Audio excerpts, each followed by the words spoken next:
ค่ะกราบสวัสดีFCทั้งช่องของสงกรานต์นะคะมื้อนี้จะมีแนวทางตำลาวของเซียนไส้ว่านมาฝากค่ะ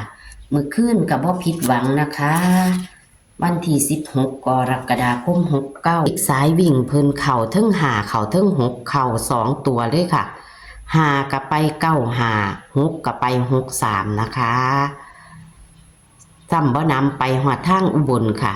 25เนาะทางอุบลอ้าวเรียกวิ่งบ่ผิดหวังค่ะลูดได้ทั้งบนทั้งล่างเลย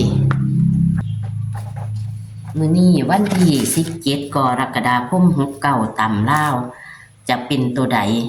ขอคนละไลค์คนละแชร์ให้กับเซียนไส้ว่านและช่องของสงกรานต์เหมือนเดิมค่ะ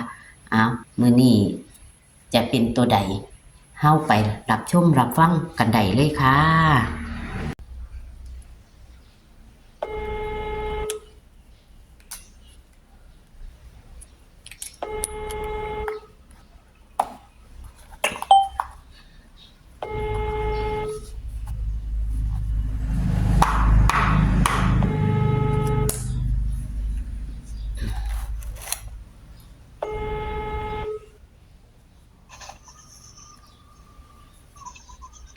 ฮัลโหล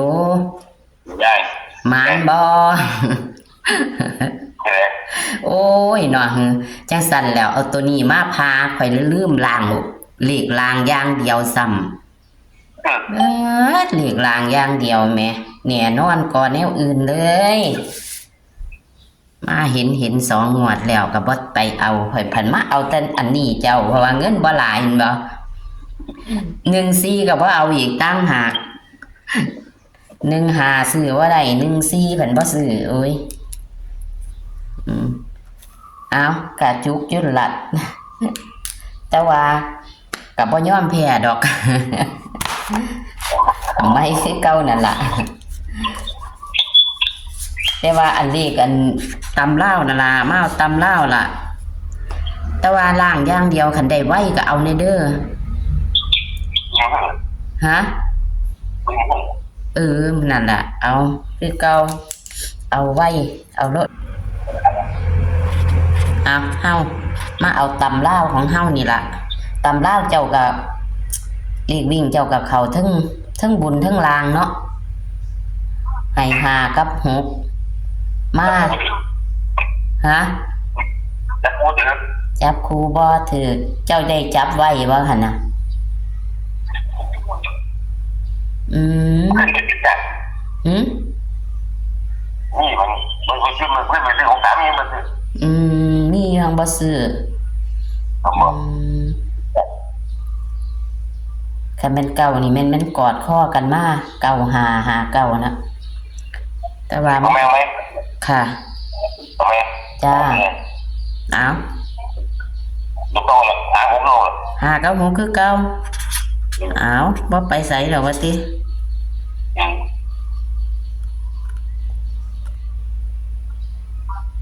จับคู่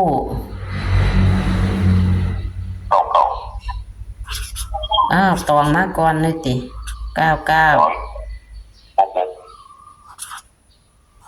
66ค่ะ55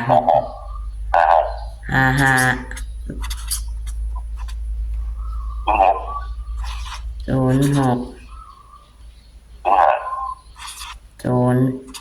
05 90 98โอ้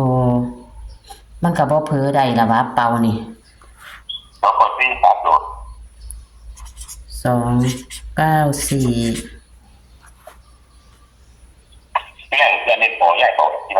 294คิดว่าเอาให้หมดทุกตัววันนี้ เห็นบ่ว่า63มีอยู่จังซั่นดอกบ่เอาให้ไ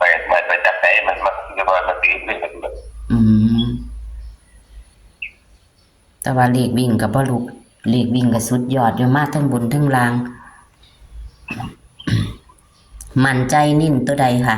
5กับ6นี่เนี่ยเอาเป่าเลยเขา5ค่ะ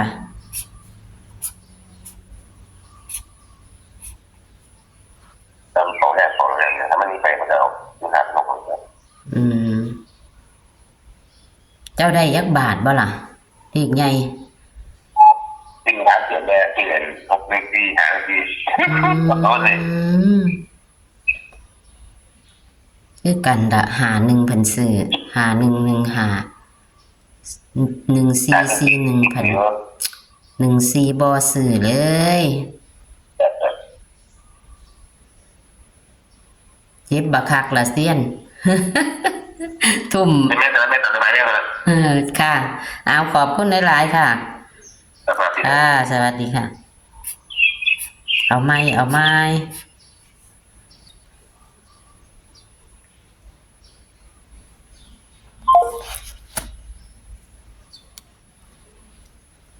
ค่ะพี่น้อง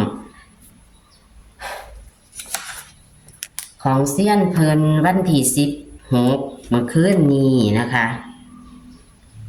ถ้าแม่น6กับหัวเป็นเก่ามันกับกอดข้อกันมาล่ะพี่น้อง มันมาทั้งหาทั้ง6อยู่เลขเพิ่นก็เด้แต่ว่าจับคู่เพิ่นบ่จับให้พะนะเพิ่นจับเพิ่นกับมีอยู่63แต่เพิ่นบ่ได้จับให้จับคู่บ่เข้านะคะ จับคู่แต่ก็อย่าถิ่มอย่าปาตัววิ่งซ้ายแล่นนี่รุดคันรุดก็รุดแค่มือหนึงแต่ก็เดินยาวมากอยู่ค่ะ ของเซียนก็ได้ในอาทิตย์นี้นะคะบ่ค่อยรุดนะคะ มาตั้ง2ตัวเลย5กับ6วิ่ง5กับ6เพิ่นก็บ่ได้ว่านิ่นตัวใดมันเลยมาทั้ง2เลยค่ะ มาทั้ง2มื้อนี้เพิ่นย่านเป็นเป่าว่าซั่นพี่น้องมื้อนี้เพิ่นสงสัยมันสิมาเป่าเพิ่นให้เลขเป่าตั้งว่า3หางล่ะโลดมันสิมาของเพิ่นบ่เลขเป่าอันนี้คือมื้อคืนนี้ค่ะเลขวิ่ง5กับ6มาถึง5มาถึง6 5ก็มา9 5 6ก็มา6 3นะคะเอาไปทางอุบลกับ2 5วันที่17กรกฎาคม69ตำลาวกับเซียนไส้ว่านวิ่งยังเป็น5กับ6คือเก่าอยู่พี่น้องแต่ว่าจับคู่เป็นเลขเป่าเป็นเลขเบิ้ลก็มี99 66 55 06 05 90 98ถ้ามันบ่มากเบิ้ลมันก็จะมาหลัก0ค่ะส่วนเลขเลข3ตัว294ค่ะพี่น้องตัวเดียวหางเดียวบ่ได้ฉีดลืมข้าวพี่น้องมีหางเดียว1ดอกเนาะค่ะแล้วค่ะแคปหน้าจอค่ะ